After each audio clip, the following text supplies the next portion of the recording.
get weird with it, or that's next time. But hey, everybody, welcome back to the Vertigo Table. I am Ryan Doyle, and joining me today, I'm very excited to have Shawn the Delver. Shawn, how you doing today, man? I'm doing all right so far. It's a beautiful, bright morning, not a cloud in the sky, and I haven't been outside yet, so It is quite hot. I don't recommend it. It's actually that's hotter fair. where you are than where I am, and it's quite hot here. So, Probably a little bit. Here in this part of Arizona, at least, it only ranges up into like the 90s, but like down where I'm from, which is like the Central Valley, 115, like on the daily now. so you got that high desert going on. Very much so. We have where I'm actually where I live is in the middle of the largest pine forest in the world, Oh, Coconino National Forest. nice. That's pretty there. I like drove through there, that like region once. I spent a lot of time in New Mexico, a little bit of time in Arizona. We did L Living in New Mexico, or No, just we took like a mega road trip for my honeymoon instead of like going okay, somewhere nice. We lived out of a car forever. nice. But yeah, we did a lot in New Mexico and Sedona. We spent like a week in Sedona actually fairly recently, which was lovely, beautiful place. Yeah. So other than the real world, where would people find you digitally on the internet? Digitally, the only place that I really have is my YouTube channel, which is at the Delver or just Delver, where I go into it's a lot of different things, but the concept of delving being the person to kind of go in and find like the history of hobby, the history of YouTube creators, all that stuff, delving into things, basically finding the things that you're not really able to just find at a moment's glance. You have to kind of dig a little bit to find it. I'm embarrassed to say I just made that connection because that is very much what you do. You dive deep into stuff. Like you're Very much you're so. you're flirting with like documentarian status over there. Like my man had footnotes in his last video. Like you Yep. you do your homework, and I respect that. I appreciate that deeply. You have actually, is it? Yeah, it is in the frame. You did one on WebDM, who I'm big Yes. fans of. Jim Davis and Pruitt, where are they now? They're doing all right. They They're doing just don't want great. to be on They're cameras doing anymore. fantastic. I get it. Burnout is real. I wish them well. I hope they come back soon. Um, and yeah, you're also, it kind of filters through all of them. There's one that's like more focused on it, but like clearly it's your setting. You're a man who loves a map, and I Very much am so. in that club. And I love a fellow traveler who loves a good map. Yeah, that's always awesome. You can if you show me a book that starts with a map, well, I'm interested. 100 times out of 10. Like my favorite types of maps. Like I love really detailed maps, and obviously I have all the maps on my wall. But if I open up like a book from the 1980s, like a fantasy book from Tor, and I open it up and it is the worst map I've ever seen, I'm like, this is going to be either the best or the worst fantasy book I've ever read. Yeah, yeah. There's no middle ground there. A good map is usually a good indicator that you're Oh getting yeah. you're getting quality, but a terrible map, there's diamonds in the rough. And The, there's a lot of rough. the one I've noticed mostly is if you find a book that either has like a simple map, but if you look online and fans have made a more detailed map, that's how you know it's a good book. Because the fans have then synthesized the information from the text, taken the basic layout of the map in the like the first few pages, and then made something incredible. And that's where I'm like, this is gonna be a fan. That's kind of how I got into the Elric of Melniboné series, the Eternal Champions, I believe it's called. It's Like on my you radar, but yeah. Oh yeah, a very old book. It's actually it's crazy. So much of it is stolen to make Game of Thrones. Hmm. It like there is a I started reading the first story is about a race of white-haired dragon riders that live in seclusion and control the world. And they love, marrying their cousins and brothers and sisters. And I was like, "Wait a minute.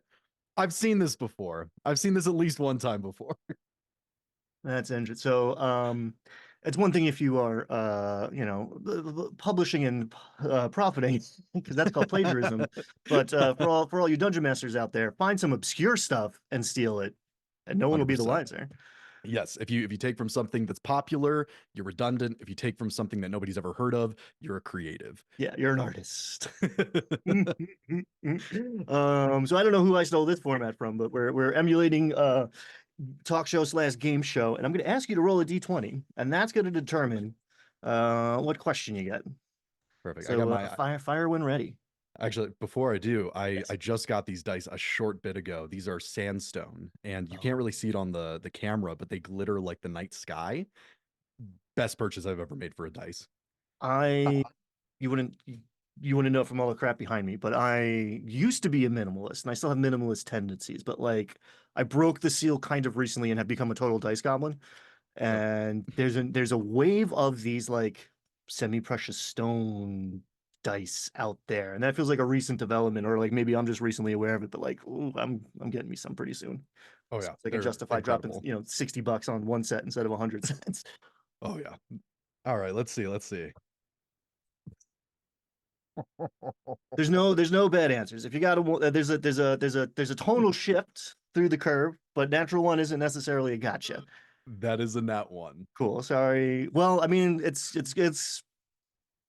good as a dungeon master to have die that sometimes just underperform, but as the inaugural baptism of your dice, I feel you and apologize.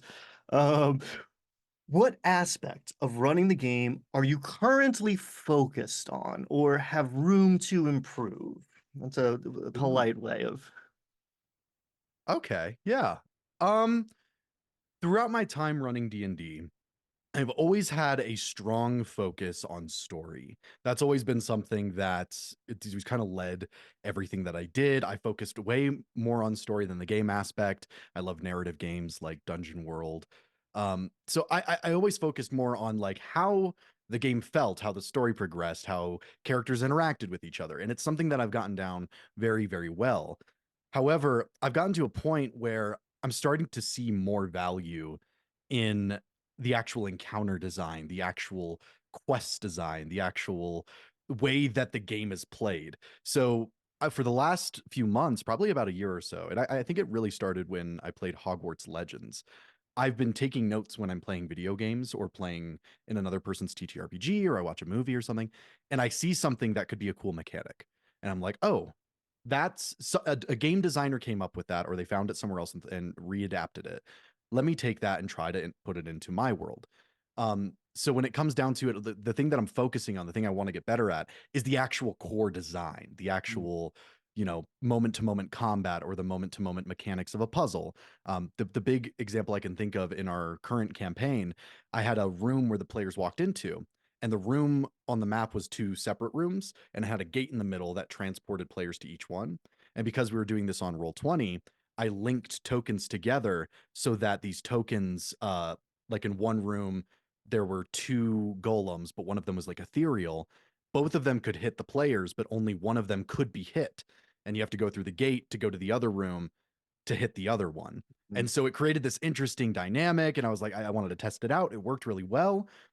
And I was like, okay, that's something I have now. That's something I have in my repertoire that I can pull back to. So it definitely comes down to me just kind of learning more about the mechanics of the game and improving it and making it just a little bit more fun to play now that I've got the story side down. That's that's interesting because that kind of that parallels my own arc of like starting out like I need to get all these rules down first so that I can graft story on top of it. Hmm. Because like I don't want to be wrong. Like, I got to get the hard stuff right first and then work on the soft stuff. But I think, yeah, I think it's a natural progression to like come to where you realize like, oh, these things interact in a very real, powerful way if we're doing this right. Oh yeah. And every game master becomes a game designer pretty Yeah, quickly. there's actually a quote in a book I'm reading right now by John Peterson called The Elusive Shift. It's kind of like how he's a historian for D&D, and his first book that I read, which was The Game Wizards, was like the history of TSR and the creation of It's D&D. on. Oh no, The it's a library book. It's not behind me. Yeah. Oh yeah. Sorry. And then The Elusive Shift is like the how the community adapted and created and changed and added to D&D. Like I'm making a video about this in a few weeks, but like the term dungeon master was created by the community first and Hmm. then co-opted by TSR. And the reason dungeon master became a thing was because there was the game master which was a term that actually derived from diplomacy, which was another popular game at the time, like a popular write-in game, or you could play with your friends and such. And so just like that like etymology of like going through the systems and such like that. But from that book, there is a quote that's basically all game designers are all GMs are moonlighting as game designers because of how much they add to their games that the designers could have never prepared for or even thought of. And that's the good stuff. I mean, Yeah. that's why we do it. That's a little idiosyncrasies, the little things that make you a little bit more unique to different DMs. Yeah, I like that a lot. One, yeah, I will chase word origins down all day. I'm an English major, but two, yeah, originally it's referee. In fact, we're playing in my home game. I'm running Dolmenwood at Old School Essentials, and one of the players was like referee. Like, I don't like that. I was like, well, that's the old way. It's like that's what it was to start. And I don't know if I like it either because that's like at best half of what you're doing. Mhm. Yeah. For a referee, like the common like misconception is a referee is an unbiased participant in the sport that they're refereeing. They're there to make sure that the rules are followed, similar to the game master in diplomacy. But a dungeon master is not a referee. Yeah, they need to know the rules, but they're an active participant. They're Yeah. somebody who are actively influencing how the game progresses and changes. So yeah, referee, I think it works for like as you said, like half of what it is, but the other half of it is you're a player. You're somebody who's engaging. You're a writer. You're a creator. And people forget that at their peril. That burnout Yes. lies that way. When you forget that you are also a player, Mhm. there to have a good time. Yeah. All right, cool. Good answer. Roll another d20. All Yeah, right. I approve. That's a two. All right. You We're ready to just get an gonna easy? go. We're gonna go up through the whole thing. We're gonna go Nowhere to one go to but up, 20. baby. What is your least favorite aspect of running the game? Hmm. This is going to be a little bit of a controversial one because it's also my favorite aspect of playing the game. Oh, Uh, okay. Okay. I'm it interested. it come it comes down to one thing that I push back on a lot in D and oh, camera keeps freezing there. There we go. D&D 5e or a lot of other systems, but primarily 5e. The amount of customization that impacts the world. So yeah, if you have a feature or you have a different class, totally fine if it fits into like the idea of your world. But what I kind of push back on is like in my setting, I don't like to have a bunch of races. I like to have a smaller list of races so that I can develop unique and interesting, communities and lore and culture for those groups. And then my players, if they want to play in that culture, they pick that race. I find often there's a pushback of like, I want to play, an Azamar. And I'm like, oh, well, Azamar don't really exist here. And they're like, well, make it exist. I'm like, well, that's asking a lot of me after I've created all of this other stuff. But inversely, I'm the first person when I join a campaign to go, are there Grung or are there Owlin? Can I play either of those races? We so just I learned a lot about you. very much when I used to play elves a lot, and I still do. Oop, there we go. I still do play elves a lot, but when it comes down to it, if I'm just in my friend's campaign, my first go-to reaction is I'm going to play the silliest or the just most out there character that I possibly can. So it usually comes down to Grung.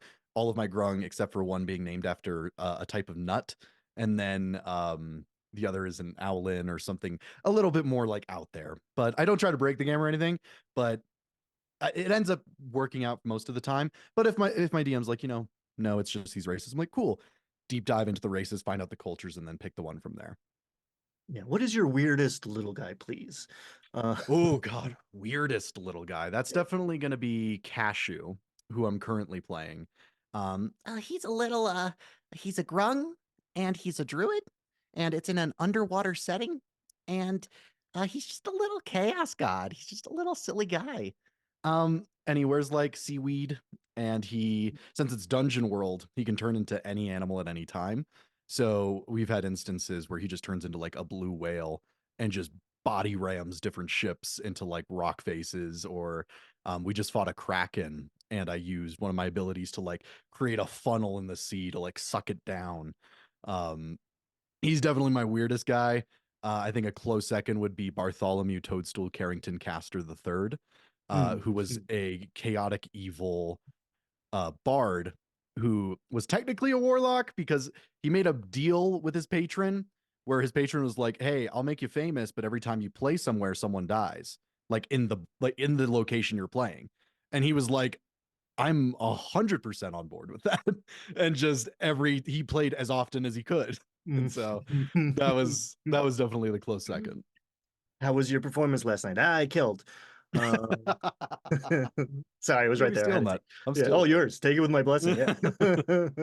um, so yeah, so you knew what you were talking about because you did make a very good Kraken video.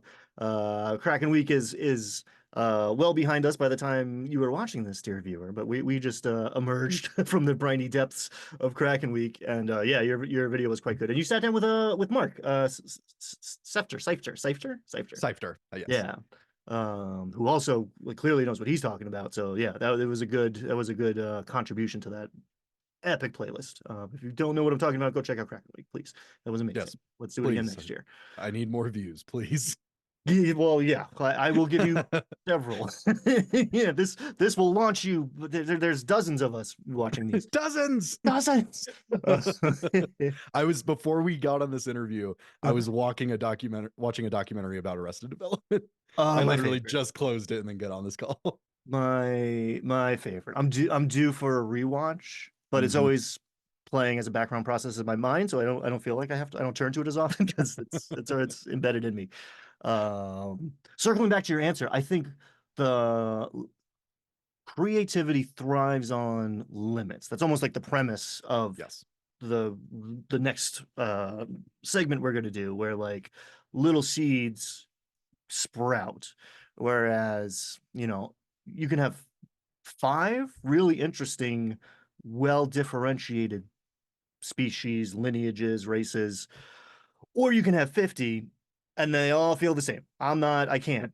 I'm not going to dive deep and like, okay, what's the difference between a Goliath and a Minotaur and a half orc and an orc and your weird, strong, nomadic homebrew race? Like, I don't know. They all exist in the same place. They're all occupying the same niche. Like, I don't, this one's a different color, I guess. Whatever. You're all humans in my book now. Yeah, I always had the idea of like, because a lot of my friends push back on that idea. They believe in the openness of creativity. Where I agree with you. I'm like, I want a little bit of restriction so that I can make something interesting that exists in that setting. But one of my ideas that I had going forward, maybe for another campaign, maybe a different setting, was something where I just allow them to create a race. I'm like, hey, you create the race, you create the culture, and whatever you create goes into the world. But it's up to you to make that interesting, and then I'll implement it. We've been flirting with that idea for a new world we've been creating as like a collaborative effort, but we haven't met on that one for a few months now.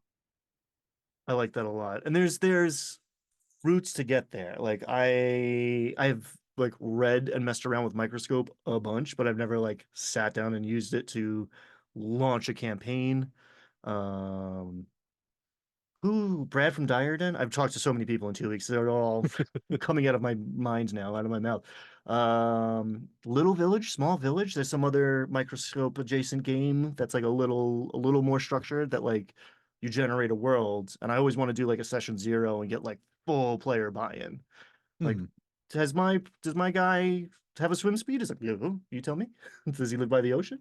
Like, yeah, That's fine. I I like like that. that. All right, show me that 3. Roll a d20. All Let's right. go. That's a 7. We went Oh, up a all little right, bit. moving up in the world. Other sources of inspiration for TTRPGs. You mentioned a couple games already, which is cool. But where else you draw on inspiration? Ooh, like from other TTRPGs or just in general? Just in general. Honestly, I'll accept anything, but like beyond TTRPGs. Oh yeah, an incredible amount. I mean, I have that whole where is it? That whole bookshelf back there. I collect used books and I collect old books. specifically when they're used. And I also like to collect old fantasy books. So a lot of my inspirations recently draw from, like, the popular things like Game of Thrones, Lord of the Rings. But as I said before, Eternal Champions, Elric of Melniboné, Jack Vance's The Dying Earth series. Incredible way to kind of jump into like a fantasy sci-fi setting. I also draw a lot of inspiration from my friends and their worlds as well, because I always find really awesome things kind of skulking around in the corners of their places. And then oh, what else? Oh goodness, what else do I have back here? Let's see. Oh, the Dragonlance series, 100% love the Dragonlance series. Yeah, it's mostly from books. I'm actually reading the Prydain, I think that's how you pronounce it, series. So like the Black Cauldron, the Book of Three. Oh God, that was Um, like childhood favorites right there. Oh Yeah, yeah. And yeah, I never read them as a kid. I never read yeah. them growing up. And so I was like, I'm gonna make the effort to kind of get into this. And so far I'm like, this is becoming one of my favorite series just because of how simple but like creative it is.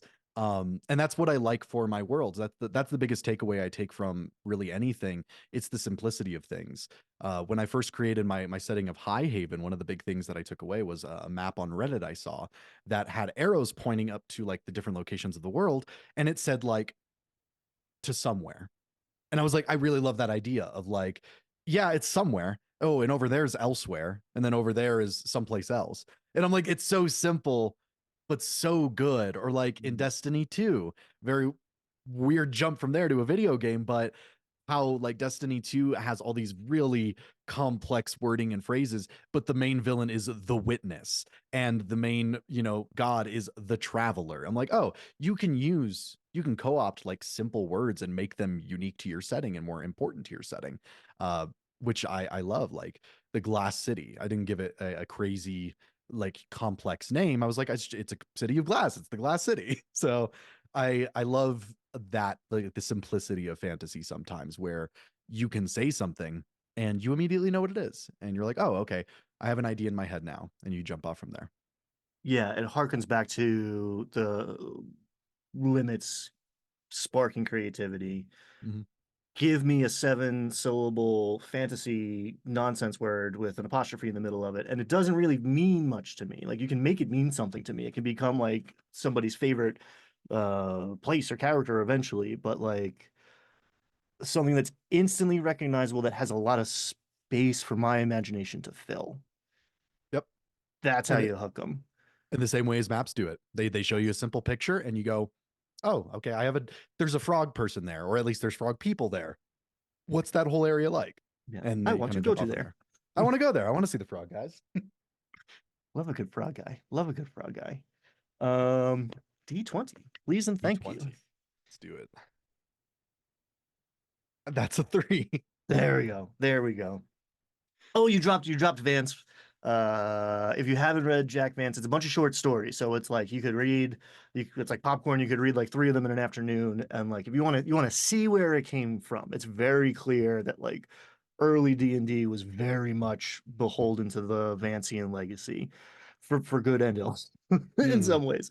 All right, this is a good one. We're getting away from the like, how are you bad at things? What is your TTRPG origin story? Ooh, that one's actually really fun because so I came around during the time of Critical Role, Mm, but I had no idea what Critical Role was. The way I got into D&D was I was in theater in high school, and my friend walked up to me one day and was like, "Hey, I heard you saying that you've been interested in playing D&D," because I knew it of like the zeitgeist, like the term D&D. I didn't really know what it was. And I was like, yeah, I would love to. He's like, okay, how would you like to play a heavily modified version? And I was like, sure, I don't know what that means. That sounds great. And so I come over to his place and we play this session, and immediately clicked in my head. I was like, this is incredible. But it was basically 5e, except the magic system was a little different. You could like build spells rather than just have the base spells. Um, Played a few sessions with him. It was really cool. Fell off of it, played in like a few other friend things. But the thing is, I didn't really get into it until just before coming to university. I took some years off from high school before coming up to for higher education. And so Smart. getting ready to oh yeah, getting Every ready to come into this setting, and you know, I was like, I want to have something that like I can get friends with and like learn to do. So I started watching a lot of Matt Colville videos. This is like 2019 or so, maybe like 2018. And I got really, really into the idea of running a game. And so I started, you know, running games. Here's the thing, my first half of my TTRPG career, I was terrible. I was not a good DM. I think sometimes I was a problem player. And so it was a learning experience kind of coming out of that, learning more from the community and from videos and just the people around me, because no one else I knew was really into it. But now everyone I know is into it. And so I was like, this is great. So now I kind of got the jump on learning this as a craft, and now I'm able to share that with all my friends. But yeah, it started a little weird where it was just like I got pulled into it from somebody who I think had already played earlier editions, and then I learned about Critical Role and like how big this world was outside of, you know, my high school theater department. Hmm. Yeah, I think that's how it used to be. Not that I mean, started a little earlier than you, but like I'm not the old ways. You know, I wasn't playing in the '80s, but it used to be. I don't even like. Oh, Like geez, I'm word of blanking. mouth. But word of mouth, yeah, but like lore, Mhm. whatever, verbal legacy. My brain is mush. Um, but yeah, it was like transmitted person to person, and now we live in this golden age where like whatever you can connect to people on the other side of the country or the other side of the planet and share this thing. Like if you could move somewhere or you can't go outside for 2 years or something and you don't feel like you want some community, this is a great way to do it. Shared interests and an awesome hobby where you get together with people and like collaboratively create stuff together. Awesome stuff. Yeah, and if you're afraid of running a game because you think you're going to be bad at it, guess what? It will be the worst game you ever run because you're only Yep. ever going to get better. And yeah, being willing to be bad at stuff, it took me a while. That's the big thing, just the willingness to fail, the willingness to not have a great first game, which makes me then more jealous when my friends start running the games now and they're 10 times better. And I'm like, oh man, they're starting like they just have that natural talent. I'm like, they're gonna surpass me in like a year or so. They're just gonna blow right past me. But these are people like you brought in. Like, do you get credit for that? A little bit. I brought I started talking to one about it more, and then I had them join like a few sessions. But like their big contributor was their brother runs a game of Call of Cthulhu, and Mm. their brother's apparently incredible, and so they have that. But then I have a lot of other friends that I did bring into the hobby, and now they're running and they're improving, and I'm like, oh, this has been my plan the whole time. Now I get to play in 7 games at once. I don't do that. I don't have the time for that. But it's so nice seeing so many of my friends who I, you know, either introduced or got further into the hobby. Like they had run before, they had played before, but now they're playing weekly, now kind of doing their own stuff. I'm like, that's perfect. Awesome. Awesome. Yeah, that feels obviously whatever. We both have YouTube channels to like broadcast this to the world. Like, yeah, bringing people into the hobby is great. I love watching it Yep. like click for people as you said like that first time you like oh well the light goes on, that's the good shit. That's it's Mhm. and there's different ways of playing. There's different like game styles out there between like even within the same system. But like just because you are not running the kind of game that somebody else wants to play, go find your tribe, right? Oh yeah. The theater kids are doing one thing and the mathletes are doing another thing, and like sometimes you just want like super casual beer and pretzels, like, blow off steam, curb stomp goblins. There's nothing wrong with that. Like Hmm. find your game, find your style. Yeah, 100%. awesome stuff. D20, let's go. Perfect. What do we got? Four. We're on four now. 14. We're over 10. Nice. Statistically, if you roll enough. All right, what is your take on the sandbox railroad spectrum? Ooh. I think okay, this is gonna be a little weird. I so when it comes to like video games, which is a weird place to start in this conversation, but when it comes to video games, I actually prefer a more curated railroad experience. I struggle with games that really just let me do anything, but I love open world games. It's the games that like they just ask so much of you and so much of your time that I struggle to kind of keep my footing in those kind of games, which is weird because I love games where you get to choose what you want to do. But like for example, I bounced off of Baldur's Gate 3. I Mm. really wanted to get into it and I love the story, the combat. I'm not good at video games, so I was losing left and right. So I was like I just bounced right off it. Uh and then but like when it comes to D&D, I love open world experiences where you really get to choose the path that you pursue. They're very difficult to create. Mm. And so what I've kind of likened back to is having a set like number of things that I'm interested in to like put in the party's way, but let the party do whatever they'd like to do to get past it or to solve it or ignore it. That's happened multiple times as well.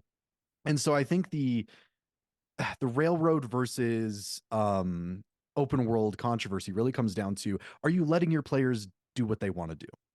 Are you allowing them the opportunity to, get past that door in a creative way? Or are you allowing them the opportunity to maybe go, maybe this quest isn't for us, maybe we go do something else?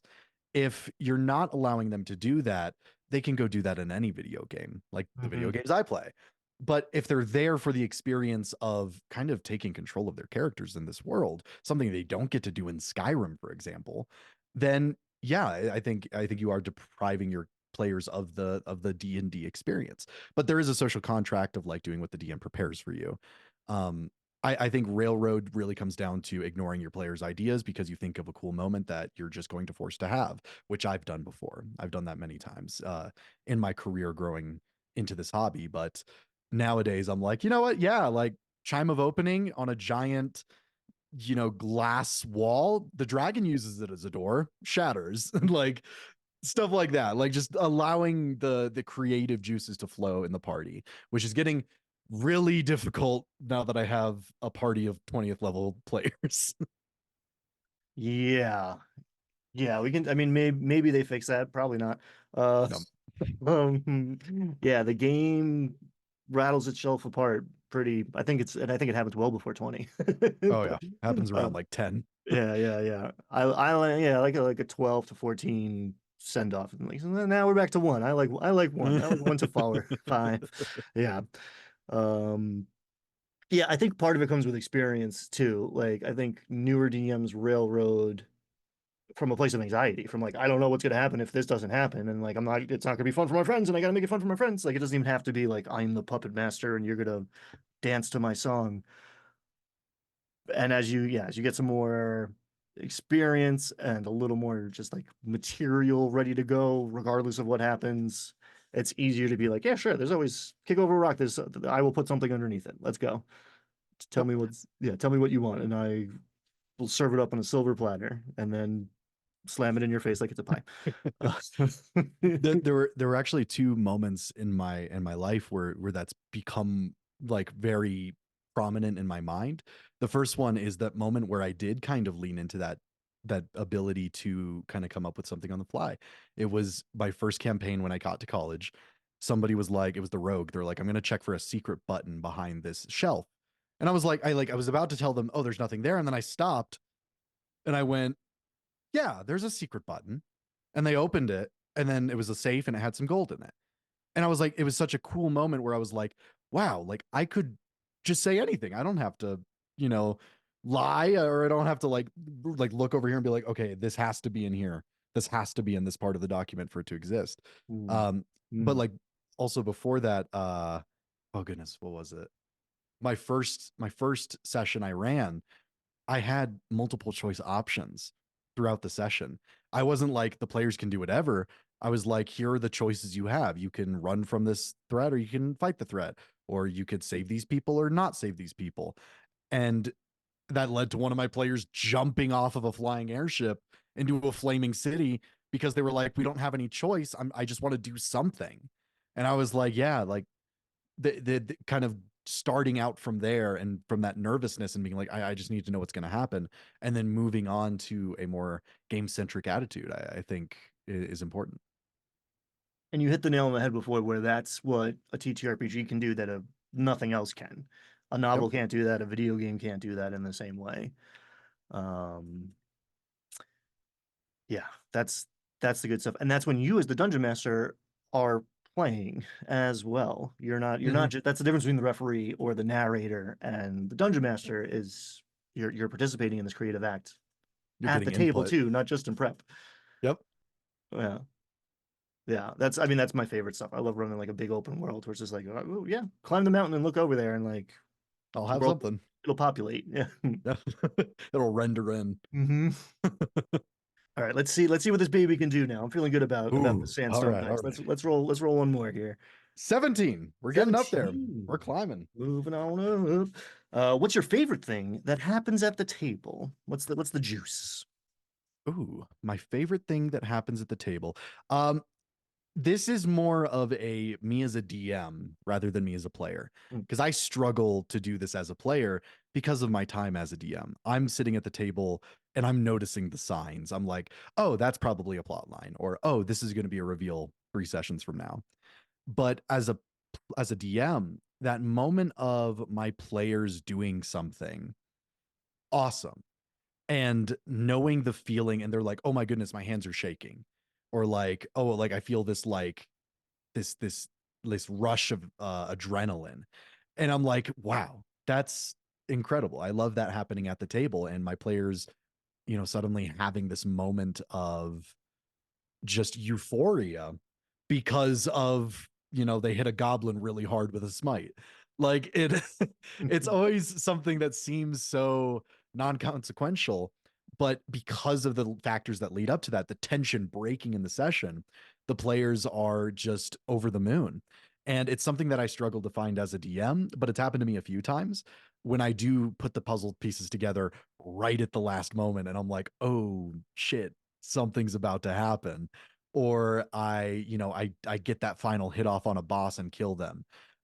The other day we did we played with the developers of D and Destiny, which is a Destiny adaptation for Dungeons and Dragons, Hmm. and we did the Devil's Lair strike, and we killed Sepix Prime with my super just as like an after effect because they were in the range of it and it did a d6 damage and popped them. And I was like, whoa, like this rush of endorphins. I was like, oh my goodness, I can't believe that just happened. And I'm like, oh yeah. So it's just the tension breaking, those moments of elevation, of just pure adrenaline or just euphoria that come from this game. That's an awesome answer. No comment. Yeah, that's yeah. If you're doing it right, there's parts of your brain that don't know the difference Yep. between what the character is experiencing and what you're experiencing, and that gap between the two disappears. And ooh, that's magic. I, That's the magic. in a communication studies, which is my field, there's this thing called a fantasy chain, which is basically D&D, which is your friends gather together and they add on to an existing idea. So like the example they give in the textbook is you're at a shitty cabin and somebody goes, "Oh, man, I wish there was like a really nice hot tub." And then everyone's like, "Oh, and the hot tub would have this and this and this." Everyone adds on to it until it becomes this other creation in their head. Everyone experiences this group hallucination. And then 3 days later, somebody makes a joke about it. They're like, "Oh yeah, the hot tub." Everyone is immediately thrust back to that moment Mm, as if it happened, mm. because memory is not remembering an event or a fact, it's remembering the last time you remembered it, which is why it dilutes over time. And so, yeah, it's basically like you were there. Maybe it wasn't, you didn't see it, but it's the experience lives with you as if you were. And that's the true power of TTRPGs and imagination, which is something that people oftentimes say adults struggle to have. I think we're all the adults that don't struggle to have that and just kind of ride with it and kind of like flow with it. Yeah, come hang out, guys. It's good on this side of the line. Very much so. Um, so you mentioned cabins, and I forgot to mention you. I am jealous, and because we've been trying to plan one of my groups, we've been trying to plan like a excursion to like a long weekend, get a Airbnb in the mountains somewhere, like don't come out for 3 days, and you did it and Yes. recorded it, and it seemed quite the experience. How was that? Tell me so I can live vicariously through you. It was incredible. So, first off, like the first thing I always mention when I discuss this is it is a privilege. This is not something that every single person could do. Yes. But it just came together one day where I was mentioning in a call with my friends. I was like, yeah, I hear stories about like old D&D where people would just play for hours. They would play for like a full weekend in like a cabin. And one of my friends, John, goes, well, my family owns a cabin. And I was like, oh. And I was like, well, I have spring break for my classes coming up, and a lot of my other friends are either graduated or don't go to university. And so we were like, we can get that week off.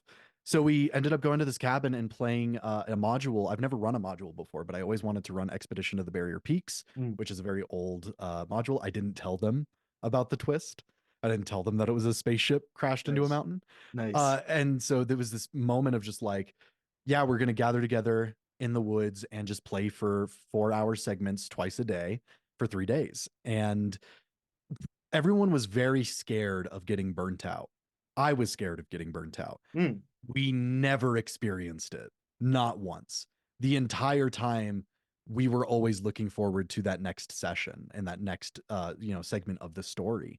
And it was just an incredible experience of inside jokes and killing certain monsters, me spouting off, I'm like, this is the first appearance of the Phrygimuth, and like going through this journey with my friends. And like we took one day off at some point just to go see the new Dune movie. And but other than that, we were just stuck in the cabin the whole time, and tensions were never high. It's almost like I feel like tensions would have been higher if we didn't have this game. Mm. We didn't have this like expressive point for us to kind of come together and to do for most of the day every day. So yeah, it's definitely one of my favorite experiences I've had in this hobby. And I think, at least for me, and I'm pretty sure all of them as well, we're looking forward to doing it this next year, or maybe the year after. Um, but yeah, it was incredible. Yeah, it's in my limited experience, that's the sort of thing where like if you do it twice, now it's a tradition and it sort of Oh like yeah. gets its own momentum going, and now it's like, yeah, self-sustains to a degree. But the first one's the hardest. Yep. Um, yeah, but it's interesting to me because like in my theoretical version of that, ideally getting like better and better, like you're deeper and deeper into the experience together. But the inverse of that, yeah, there is a fear of like my tank is empty. I've been running D&D for Mhm. 2 days straight and probably not eating well in the process. Just junk food, Yeah. just little scraps. So it is good to hear that that was not the case. No, Yeah. not at all. It was the whole time we were just fully invested in everything. I think the second day was when we were the most, either the end of the second day or the beginning of the third day was when we were the most involved and engaged. Just because we were, as you said, we were deeper and deeper, as like physically in the dungeon. And every corner was a new adventure and a new obstacle. And the thing is, I didn't prep any of the book because it was so much to prep. So I was reading it. Not like I Oh, wasn't reading like the descriptions, but I would like, okay, they're going to this area, flip. Okay, that's what's there. And then I would jump into an explanation of all of that. And so it was me discovering that dungeon as well for the first time, save for like some of the kind of like big like reveals and such that I read ahead on. But yeah, it was just we never felt exhausted, or at least no one voiced exhaustion, and we just kept going. That's why in the future I am such a big fan of a 24-hour stream, because I have done a 24-hour session before, which was crazy. That hmm. was the wildest thing I think I've ever done. Separate from the, because the cabin like title is 24 hours, but it's cumulative. Yes, It's over not 3 days. contiguous. But yes, So, I have done a full day of D&D before, wow. many years ago. We was at my mom's house when I was visiting, and I had some friends in the valley, and I was like, "Hey, you guys want to come over and play D&D for a full 24 hours?" And they were like, "Yes." Tensions did get high on that one just because we were so exhausted. Yeah, sleep Uh deprivation's a hell of a drug. very much so. But yeah, we that was like a one shot we went through, and now that one shot is actually cemented in my homebrew settings lore as like a major event that happened. Hmm, And so yeah, it was awesome. awesome.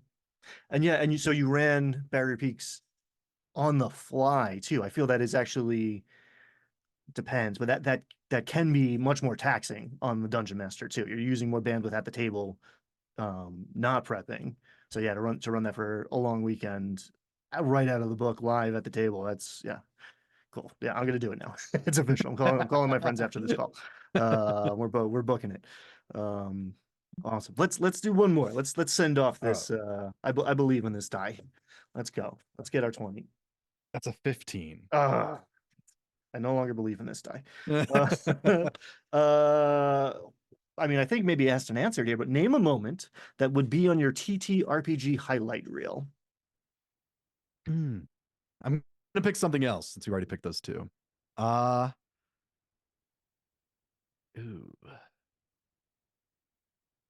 me think about this one. Take your time.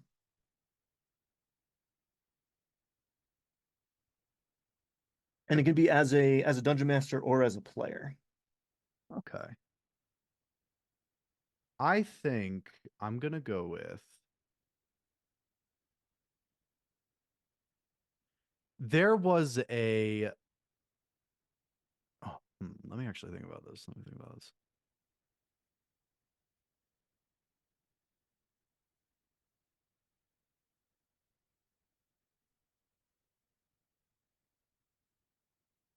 I might put the Jeopardy music here. That's fair. That's fair. I'm gonna choose one that's it. I don't think it was as meaningful to others as it was to me. Well, Um, it's your show, baby. What do we got? yeah. So I've been playing for 10 years or so, and I have fallen victim every time to a campaign canceling early. I've, been in a campaign where like it ends like 2 or 3 sessions in. I've been in some where they go for like 50 sessions and then, it falls apart. And there's two instances that have happened fairly recently that mean a lot to me. And the first one is the first time I finished a campaign. It was 3 or maybe 4 sessions long, but it was an Avatar Legends campaign that I created and we ran for some of my friends. And we get to the end of this arc. The whole story was, I don't know if you've seen Avatar The Last Airbender. Yes, Okay, perfect. I'm So familiar. perfect. Deeply So familiar. so this took place during the Roku era, and the Okay. the story was basically a group of I think it was White Lotus operatives that were trying to find and tell Roku about the Fire Nation colonies. That then leads to the confrontation between Roku and the Fire Lord. And so just like 3 or 4 episodes, so much story kind of packed into it, and then getting to that last moment where I'm like, and that's where we're going to end this small campaign. And it was the first time I had ever gotten to do that. Mhm. And it was so meaningful to me because I'm like, I've gone even of a short way, the full way. And now, like with my current campaign, we're on, session 60 something. And we do see the finish line. We're like, okay, that's where we're ending. And there's no issues in the group, nothing that's kind of pulling us away. So as we're going through this, I'm like, this is going to be my first like major campaign finish. And now that I've had that like experience of having it happen before, I'm like, this is gonna happen again. And inversely, the first time I finished a campaign as a player was with my friend Ridley. It was her first campaign that she's ever run. Mm. And it was like 50 sessions or so. And I took the same character from the first session to the last session. And he had this whole arc. He is one of my favorite characters to play. He's like an anxiety ridden elven ranger. And just getting to that moment of like, okay, and that's where we're going to close that. And there's like possibilities of reopening it up because there were some last minute gotchas that we need to figure out. But just having that experience of going from beginning to end and having something end because of the story coming to its completion rather than the group coming to its completion was probably one of the more important moments in my, you know, whole hobbying career. I love that answer. On the list of YouTube videos that may never get made, but like the list of potential YouTube videos. Inside baseball, every YouTuber has a notebook full of ideas that they may never return to. But Yep. I think that's any creative actually. But the and it's snuck into a lot of my early like player focus stuff, but like look for opportunities to end. Mhm. because your life happens, man. You never know. You never know if this season's gonna be the last season, right? So like you can Yep. always open it back up again.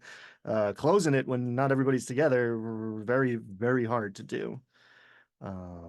And I think a lot of it is ambition. I think part of it is maybe Critical Role, right? This idea that like we got 100 episodes and they're going to be 4 to 6 hours long. That's not guaranteed. The average campaign is 6 sessions. Yep. What do you got? How do you land this plane? Um, that's why I run for 5e standards. I run a fairly deadly game because a lot of time that's the only way a character arc ends, right? I have Mhm. so many personal characters and so many like campaigns that are just like hanging in stasis, never really got a conclusion, never really got something. So like Blaze of Glory is a great option. Think about it. Think about it, players. Go out, Yep. look for your response. Well, that feels like a natural place to end D20 questions. um, Thank you so much for joining me. What's on deck for Delver on YouTube or otherwise? What's coming? Yes. We have a lot of things that are kind of in the works right now. Obviously, the end of that campaign. We live stream this campaign every week, but we're planning on ending it probably around the end of this year or maybe beginning of next year, in time for us then to launch into a follow up campaign set about 80 years after. Um, that's going to use this new edition that's coming out for fifth edition. Aside from that, we just played with the developers of D and Destiny, as I mentioned before, which is this really awesome conversion of 5e, similar to XP to level 3's conversion of 5e to Fallout. So it's a different game entirely. It just has little aspects and core mechanics that you use.